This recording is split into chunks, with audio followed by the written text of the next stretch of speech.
दास जी कहाँ से हैं आप? भगत जी, दास तो सतलोक की आत्मा है और शरीर यूपी से है और गुजरात की संगत से आया हुआ है दास। अच्छा अच्छा, तो यहाँ आप कब आए थे? भगत जी 28 तारीख को आए थे, 28 जनवरी को। तो यहाँ पे आप आए हैं तो कुछ उद्देश्य तो होगा यहाँ आने का? हाँ भगत जी, बिल्कुल उद्देश्य है। परमात्मा का निर्माण दिवस के उपलक्ष्य में यहाँ पे भंडारा चल रहा है 3 दिवसीय। जी जी। 30 जनवरी, 31 जनवरी और 1 फरवरी गरीब दासी का अखंड पाठ चल रहा है, जिसकी वाणी से, परमात्मा की वाणी से तीनों दिन अखंड पाठ चलेगा।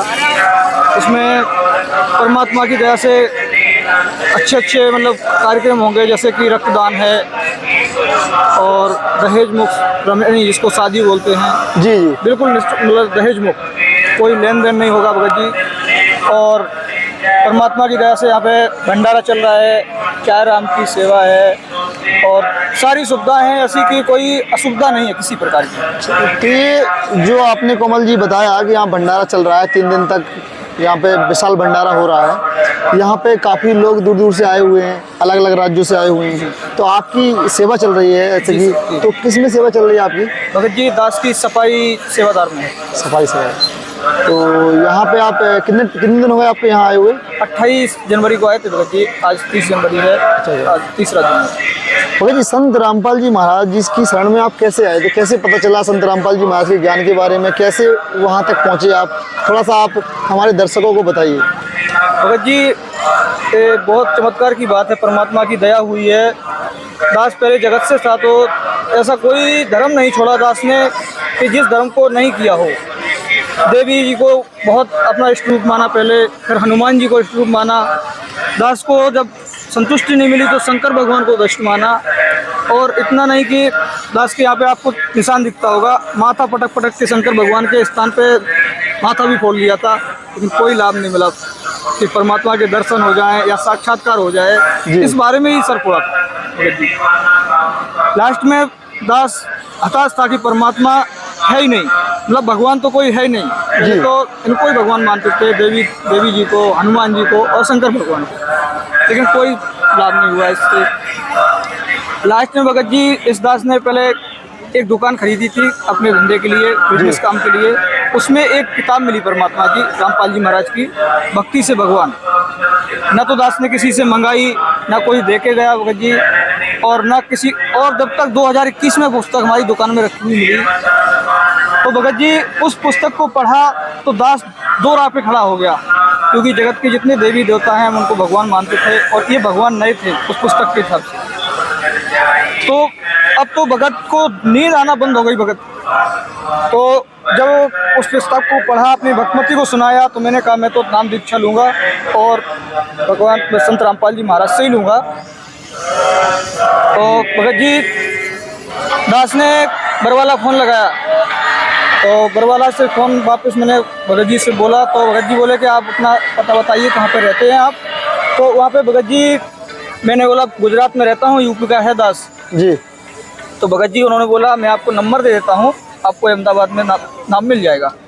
तो भगत को, दास को भगत जी संतुष्टि नहीं हुई कि तो फोर्जर बात है, अहमदाबाद में कैसे मिल सकती, गुरुजी तो बताते बरवाला में है। तो भगत जी फ़ोन काट दिया, संतुष्टि नहीं हुई।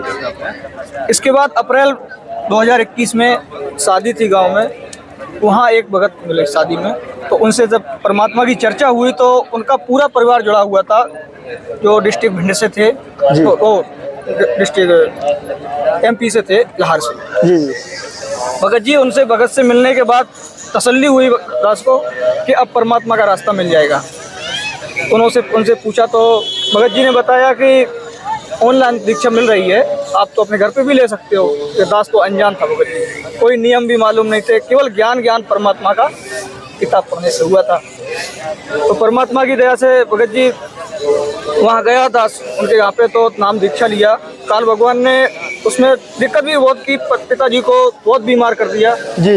ये परमात्मा की दया से नाम दीक्षा लेने के बाद पिताजी भी ठीक हो गए। जैसे कि भगत जी, आपने नाम दीक्षा ली परमात्मा से, संत रामपाल जी महाराज जी से, तो नाम दीक्षा लेने के बाद आपको क्या क्या लाभ हुए? भगत जी, लाभ तो बहुत हुए, दिन पे दिन लाभ होते हैं परमात्मा, लेकिन मैं खास कुछ लाभ आपको गिनाना चाहूँगा। जो सबसे पहला लाभ तो भगत जी ये हुआ कि मैंने अपनी भक्मती का 2 बार ऑपरेशन कराया था। जी। जो उनको गुप्त बीमारी थी कोई, लेकिन उस 2 ऑपरेशन कराने के बावजूद उसमें कोई लाभ नहीं था। तो भगत जी जिस दिन नाम दीक्षा लिया परमात्मा की शरण में, हम भक्मती गए और बच्चे गए, उस दिन से भक्मती ने उस रोग की एक टेबलेट भी नहीं खाई भगत जी। और आज भी भक्मती बिल्कुल स्वस्थ हैं, उस रोग से कोई दिक्कत नहीं है। लेकिन ऐसा संत रामपाल जी महाराज ऐसी कौन सी दवाई देते हैं जिससे कि सारे रोग दूर हो जाते हैं? भगत जी दवाई नहीं देते जी। रामपाल जी महाराज सिर्फ सदग्रंथों से मंत्र देते हैं, जो कि हमारे शास्त्रों में प्रमाणित हैं, और जो महापुरुषों ने मंत्र जाप किए उनका मोक्ष हुआ है, ये भी प्रमाण है। जो कुछ महापुरुष हैं तो उन मंत्रों को देते हैं जो पार, उस मंत्रों को जाप करके पार हुए, और वो ऐसे मंत्र हैं भगत जी कि पुण्य तो रहस्येश रह जाते हैं और उन मंत्रों द्वारा और पाप खत्म हो जाते हैं। जैसे कि आज की तारीख में एक प्रोजेक्ट बनाया है कि अपनी फसल में एक दवाई डाली जाती है, तो उस दवाई को डालने के बाद खरपतवार खत्म हो जाता है भगत जी, और फसल जैसी की तैसी रहती है।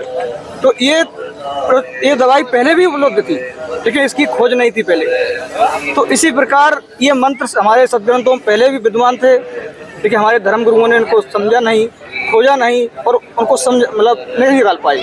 हमारे संत रामपाल जी महाराज गुरु जी ने वो मंत्र निकाले हैं जो हमारे पुण्य तो शेष रहते हैं, उनको जाप करने से पाप हमारे ऊपर खत्म हो जाते हैं। जी। तो और जैसे दूसरा लाभ भगत जी, दास को अचानक से 3 अटैक आए थे, और ऐसे अटैक थे डॉक्टर बोल रहा था कि एक अटैक में हाथी भी नहीं बच सकता है। तो दास को मालूम भी नहीं हुआ कि अटैक कब आए और कब दास को आए। तो डॉक्टर ने मशीनों भी बहुत कोशिश की, लेकिन ये जानकारी नहीं कि एक आदमी बचा तो बचा कैसे। परमात्मा की दया से आज तक डॉक्टर बोलता है कि आप मतलब कैसे बचे, हमारा इसमें कोई योगदान नहीं है, आपको तो परमात्मा ने ही बचाया। जी जी। तो परमात्मा की शरण में दास था, तो अटैक का भी कोई असर नहीं हुआ दास के ऊपर। 3 अटैक आए हुए थे। हिम्मतनगर हृदयम हॉस्पिटल है, फाइल तो नहीं लाया हूँ मैं। जी जी। रौनक साहब डॉक्टर का नंबर भी दे सकता हूँ अगर कोई ऐसा देखना चाहे तो ये लाभ छोटे मतलब मेन लाभ बताया आपको, दिन पर दिन लाभ होते हैं दास को। जैसे कोमल जी आपने बताया लाभ के बारे में, बहुत सारे आपको लाभ हुए हैं। तो जैसे कि आज के टाइम में हिंदुस्तान में बहुत सारे धर्म गुरु हैं, तो ये कैसे पहचान की जाए कि सही गुरु कौन सा है, वो हमें सही राय दिखा सकता है, और वो पूर्ण संत की क्या पहचान हो सकती है, जिससे कि इंसान को पता चले, क्योंकि आज का समाज पढ़ा लिखा है, तो वो कैसे अपनी पहचान को कर सकता है कि संत रामपाल जी महाराज पूर्ण संत ही हैं? बिल्कुल भगत जी, हम संत की पहचान बहुत आसानी से कर सकते हैं। हमारा समाज आज शिक्षित है, पढ़ा लिखा है। हमारे सदग्रंथों में गीता अध्याय 15 के श्लोक 1 से 4 तक उस संत की पहचान बताई है जो संत के गुण होते हैं। और गीता अध्याय 4 के 34 में कहा भी गया है कि उस तत्वदर्शी संत के शरण में जाओ। अर्जुन से श्री कृष्ण भगवान बोल रहे हैं, ज्ञान गीता ज्ञानदाता श्री कृष्ण भगवान उनको बोल रहा है अर्जुन को कि उस तत्वदर्शी संत की शरण में जाओ, जहाँ जाने के बाद लौट के संसार में नहीं आता। उसको विनम्र होकर दंडवत प्रणाम करो, तब वो उस ज्ञान का उपदेश कराएगा भगत जी जो परमात्मा को मिलाने वाला है, तत्वदर्शी संत। तो वो हमारे तत्वदर्शी संत रामपाल जी महाराज हैं। गीता से मेल खाता है उनका ज्ञान। जी जी। गीता अध्याय 15 का श्लोक 4 और 1 से 4 तक आप देख सकते हैं। हमारे गुरुजी संत रामपाल जी महाराज का ज्ञान देख सकते हैं, मिलान कर सकते हैं आप, कोई भेद नहीं मिलेगा, और हम उसी के आधार से भक्ति कर रहे हैं भगत जी। आज के टाइम में कोमल जी क्या है कि बहुत सारे धर्मगुरु हैं हमारे हिंदुस्तान में, लेकिन समाज भी पढ़ा लिखा है, लेकिन ये परख नहीं कर पा रहा है फिर भी पढ़ा लिखा होने के बाद भी कि सही गुरु कौन सा है। क्योंकि हमारे हिंदुस्तान में जैसे कि डॉक्टर बहुत सारे हैं, तो हम ये पहचान नहीं कर पाते कि हमारे लिए कौन सा हॉस्पिटल सही होगा। ऐसे ही धर्मगुरु भी बहुत ज़्यादा हो चुके हैं। अब ये चीज़ क्या है कि हमारे हिंदुस्तान में धर्मगुरु ज़्यादा बढ़ने के कारण लोग क्या है कि लोकवेद में ज़्यादा फंसे हुए हैं, देखा देखी में ज़्यादा फंसे हुए हैं कि जैसे कि कई सारे और भी धर्मगुरु हैं वो अपनी अपनी भक्ति बताते हैं, साधना बताते हैं। तो लेकिन संत रामपाल जी महाराज हटके ही ज्ञान दे रहे हैं, जो कि आपने बताया कि शास्त्रों के अनुसार भक्ति देते हैं। संत रामपाल जी महाराज से अगर कोई जुड़ना चाहे तो वो कैसे जुड़ सकता है? बिल्कुल भगत जी, हमारे टीवी पर ऐसे मतलब बहुत से चैनल आ रहे हैं। मेन चैनल आपको बताना चाहूँगा कि शाम को 7:30 बजे साधना चैनल आता है, और दोपहर में श्रद्धा चैनल आता है, सुबह में नेपाल आता है, देवम आता है 6 बजे, तो भगत जी उन चैनलों पे आप सत्संग सुनकर देखो, उसमें नीचे पीली पट्टी आती है जी। उस पर नंबर आता है आश्रम का, उस नंबर पे आप कॉल करके और परमात्मा का नाम ले सकते हैं। और ऐसा कोई प्लेटफार्म नहीं है भगत जी जिस पे परमात्मा का सत्संग और ज्ञान ना मिल सके आपको। यूट्यूब है, ट्विटर है, इंस्टाग्राम है, फेसबुक है, व्हाट्सएप है, कोई भी प्लेटफार्म आप खोलोगे सोशल मीडिया का, आपको वहाँ पे परमात्मा का ज्ञान मिलेगा और आपको जानकारी मिल जाएगी। और कुछ मैसेज परमात्मा का कुछ आप देना चाहें? बस परमात्मा की और क्या है, कबीर ज्ञान सो ज्ञान है और ज्ञान सब ज्ञान री, कबीर ज्ञान सो ज्ञान, जैसे गोला तोप का करता चले मैदान। भगत जी परमात्मा बताते हैं कि ये माया है काल की अपनी कहे गमार, और यमपुर धक्के खाएगा क्यों जीवन रहा बिगाड़। जी। तो परमात्मा ने स्पष्ट कहा है, इस माया को इंसान अपनी चिपकाए बैठा कि हमारी है, ये कोठी हमारी है, ये महल हमारे हैं। तो परमात्मा कहते हैं कि सतगुरु मिले तो इच्छा मेटे, पद मिल पदे समाना, चल हंसा उस लोक पठाऊं जहां आदि अमर स्थाना। जो गीता अध्याय 18 के श्लोक 62 में गीता ज्ञानदाता अर्जुन को कह रहा है कि अर्जुन तू सर्वभाव से उस परमात्मा की शरण में चला जा जहां जाने के बाद साधक लौट के इस संसार में नहीं आता। तो भगत जी हम तो यही जानते हैं कि इन लोगों ने वेद पढ़े, हमारे धर्म गुरुओं ने जो नकली थे, वेद पढ़े पर भेद न जाने और बाँचे प्राण ठारा, पत्थर की पूजा करवाई भूले सृजनहारा। तो भगत जी इन्होंने हमको सिर्फ उल्टा ही रास्ता बताया है और हमको परमात्मा का रास्ता नहीं दिया। तो परमात्मा ने बताया कि गुरु बिन काऊ ना पाया ज्ञाना, जियो तोता घुस चढ़े मूड किसाना।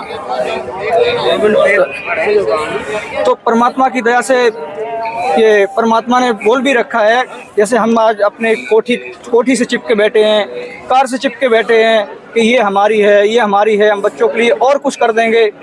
तो परमात्मा ने कहा है कि परमात्मा ने ऐसी वाणी बोली है कि ये माया आपकी नहीं है, काया भी आपकी नहीं, काया तेरी है नहीं, तो माया कहाँ से होए जी। और भक्ति कर दिन पाक से जीवन है दिन दोए। तो परमात्मा ने हमको बताया है कि इस माया से तुम चिपके बैठे हो। तो परमात्मा ने कबीरा कहा गर्भी है, ऊंचे देख आवाज, और काल दरेरा खाएगा क्या बूढ़ा क्या जवान। जी। तो परमात्मा की दया से हमको परमात्मा ऐसे ऐसे बता रहे हैं, साफ साफ स्पष्ट वाणियों में कह रहे हैं कि हे इंसान अभी जाग जाओ, ये कलयुग है और काल अपने घेरे में सबको जकड़े हुए हैं भगत जी, और ये माया के जाल में हम लोग फंसे हुए हैं। परमात्मा कहते हैं कि माया काली नांगनी अपने जाए खाए खात, और कुंडली में छोड़े नहीं सो बातन की बात। तो ये माया है जो हमको जकड़े हुए है, ये किसी की नहीं हुई। इसमें परमात्मा ने एक वाणी बोली है कि साच कहूँ तो जग ना माने, झूठ कहीं ना जाई हो, ब्रह्मा विष्णु शंकर दुखिया जिनने ये राय चलाई हो। तो इसमें भगत जी हमारे देवता लोग भी फंसे हुए हैं जिन्होंने ये रास्ता बनाई है जी। और हम जिनको भगवान मानते थे, ब्रह्मा जी, श्री विष्णु जी, श्री शंकर भगवान, तो इनको खुद पता नहीं है कि हम वो भगवान भी इसमें फंसे हुए हैं।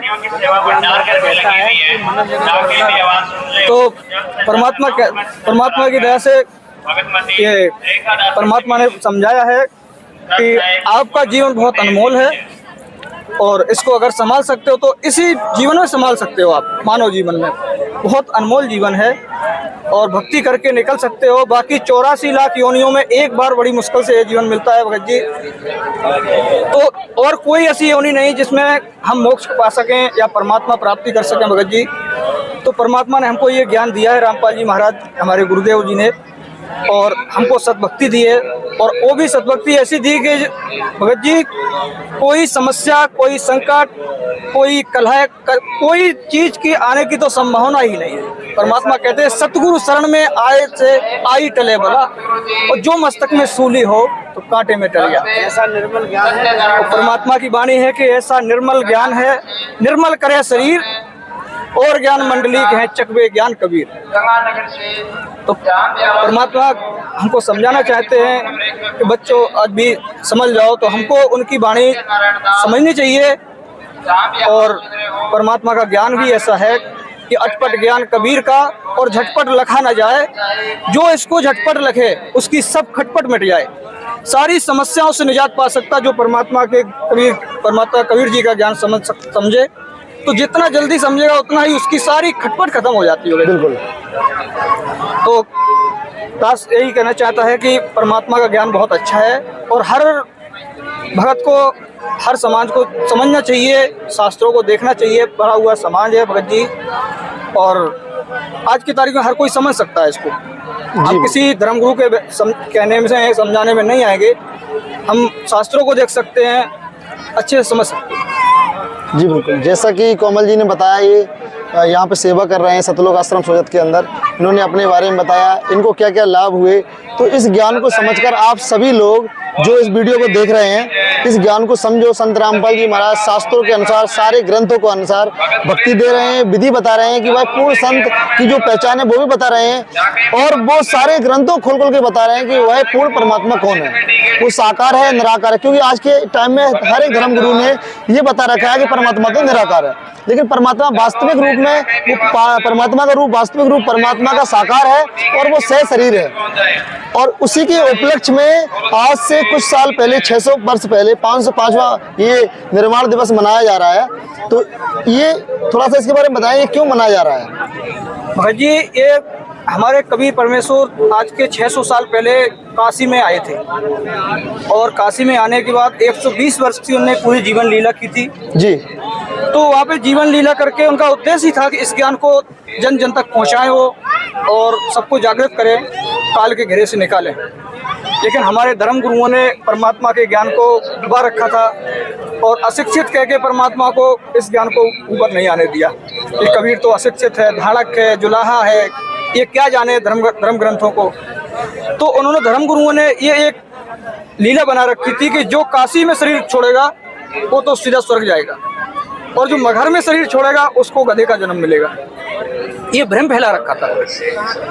तो परमात्मा ने यह भी कहा था कि काशी करोत लेत हैं, शीश कटावे आन, और बन बन भटका खाते हैं, पावे नहीं भगवान। तो परमात्मा ने यह भी बोला था कि काशी में एक करोत चला रहा था इन लोगों ने, कि जो करोत से शीश कटाता है, एक आरा था लकड़ी काटने वाला, ऐसा मशीन लगा रखी थी भगत जी। तो हम लोगों को क्या परमात्मा चाहिए, परमात्मा के लिए हम कुछ भी कर सकते, गला भी कटा देते हैं, लेकिन इस तरीके से परमात्मा बोलते नहीं मिलता भगवान। तो भगत जी इन लोगों ने वो भी किया। तो परमात्मा ने इन धर्म गुरुओं को चैलेंज कर दिया था कि मैं मगहर में शरीर मतलब छोड़ूंगा, मतलब मगहर से जाऊंगा मैं, और तुम लोग देखना कि मैं कहाँ जाता हूँ, नरक जाता हूँ या स्वर्ग जाता हूँ। तो भगत जी जब परमात्मा मगहर गए तो मगहर में दोनों तरफ के राजा, एक तो वीर सिंह बघेल काशी के नरेश थे, और मगहर के बिजली खा पठान नरेश थे। तो बिजली खा पठान भी उनके शिष्य बन चुके थे कबीर परमात्मा के, और वीर सिंह बघेल भी उनके शिष्य थे। तो भगत जी अब दोनों शिष्यों ने ये सोचा कि परमात्मा शरीर छोड़ेंगे, त्यागेंगे, तो बिजली खा पठान ने कहा कि मैं इनको दफनाऊंगा, अपने तरीके से इनका अंतिम संस्कार करूंगा, ढाई संस्कार। और वीर सिंह बघेल बोल रहे थे कि मैं परमात्मा को इनको नहीं दूंगा और मैं इनका अंतिम संस्कार करूंगा। तो दोनों नरेशों ने अपनी अपनी सेना तैयार कर ली थी, झगड़ा करने के बहुत महाभीषण युद्ध होना था भगत जी। जब परमात्मा ने वहां जाके अपनी उनसे प्रश्न रखा कि ये सेना क्यों आई है, सेना क्यों लेकर आए हो बच्चों, तो दोनों राजाओं ने कहा कि मैं परमात्मा अपना शरीर, आपका शरीर हिंदुओं को नहीं दे सकता। उन्होंने बिजली खा पठान ने जवाब दिया, क्योंकि आप हमारे गुरु हैं, मैं अपने तरीके से आपका दाह संस्कार करूँगा। और वीर सिंह बघेल बोले कि मैं इन मुसलमानों को आपका शरीर नहीं दे सकता, हम अपने हिंदू तरीके से इनका अंतिम संस्कार करूँगा आपका। तब परमात्मा ने कहा था कि आपने इतने दिन रह कर के हमारे शिष्य बनकर आपने क्या ज्ञान सीखा है, आप अभी भी हिंदू और मुसलमान समझते हो, मैंने तुमको यही ज्ञान दिया है। परमात्मा ने वहाँ बहुत समझाया, उन लोगों को ज्ञान दिया कि हिंदू मुसलमान अलग नहीं, भाई भाई है। आप लोग ऐसा करना, ये झगड़ा नहीं करना, जो भी हमारे शरीर का मिले उसको आधा आधा कर लेना और झगड़ा नहीं करना। यही हमारा मतलब विचार है, हमारी आत्मा को संतुष्टि मिलेगी। जब परमात्मा ने वहाँ झोपड़ी में एक चद्दर नीचे बिछाई भगत जी और एक ऊपर डालने के लिए की बोले। और जब परमात्मा ने सतलोक गमन किया सह शरीर, तब उन्होंने बोला था कि उठा दो पर्दा, नहीं मिलेगा मुर्दा, ऐसी वाणी परमात्मा ने बोली। तो पर्दा उठा के देखा तो परमात्मा के शरीर जितने ही सुगंधित फूल मिले वहाँ। तो भगत जी दोनों बिजली का पठान और वीर सिंह बघेल चिपट के ऐसे रोने लगे जैसे किसी की माँ या पिता छोड़ के चला जाता है कि हम लोग कितने नालायक थे, परमात्मा के ज्ञान को नहीं समझे, सेना लेकर आ गए, लास्ट में परमात्मा का की आत्मा को दुखाया मैंने। तो भगत जी वहाँ पे आधे फूल तो हिंदुओं ने ले लिए और वीर सिंह बघेल ने ले लिए, एक चादर ले ली, और आधे फूल वीर सिंह उसने बिजली का पठान ने आधे फूल उन्होंने ले लिए। जैसा कि इसमें देख रहे होंगे। हाँ, जैसा कि इसमें देखो आधे आधे फूल ले रखे हैं परमात्मा की दया से। ये फूल मिले हुए थे, परमात्मा चले गए थे जी। तो भगत जी वहाँ पे उसी जगह पे वीर सिंह बघेल ने अपना मंदिर बनवाया परमात्मा का, और बिजली खां पठान ने मस्जिद बनवाई मगहर में, जो आज परमात्मा की दया से वहाँ पे विद्यमान है मगहर में। और दोनों के बीच में एक ही गेट रखा भगत जी, जहाँ पे कोई भेदभाव नहीं, ना ही मुसलमान का है और ना ही हिंदू धर्म का है। जी जी। वहाँ जाके एक दूसरे के मस्जिद में देखने जाते हैं और वो मंदिर में जाते हैं हिंदू लोग, और एक ही गेट से जाते हैं, कोई लड़ाई नहीं, कोई विवाद नहीं, कोई भेद नहीं है। जी, आज भी यादगार बनी हुई है। उसी के उपलक्ष्य में आज ये हमारा भंडारा चल रहा है परमात्मा की दया से, और हम 3 दिन का भंडारा कर रहे हैं। 10 की सेवा सफाई में लगी, सफाई सेवादार में लगी हुई है, और यहाँ पे परमात्मा की दया से रक्तदान भी चल रहा है, और दहेज मुक्त रमेणी भी कराई जा रही है, जिसको विवाह कहते हैं, हमारे संत भाषा में रमेणी कहते हैं। जी जी। और जो भी यहाँ पे काम चल रहा है परमात्मा की दया से बिल्कुल निःशुल्क हो रहा है, कोई यहाँ पे चार्ज नहीं, कोई शुल्क नहीं है, परमात्मा की दया से सारा सिस्टम चल रहा है। जो भी भगत आते हैं उनको घर तक का भंडारा दिया जाता है, जिसको हम जगत के लोग खाना कहते हैं। जी जी। तो उनको यहाँ आने के बाद घर तक का भंडारा दिया जाता है कि कहीं रास्ते में इनको होटल वाले लूट ना लें, ज़्यादा पैसा ना ले लें, और उनको घर तक जाने के लिए भंडारा दिया जाता है यहाँ खाने के बाद। तो परमात्मा का नाम लेके भगत लोग आराम से भंडारा ले देते, सत्संग सुनने के बाद आते जाते रहते। ठीक भाई, सत्संग भाई, सत्संग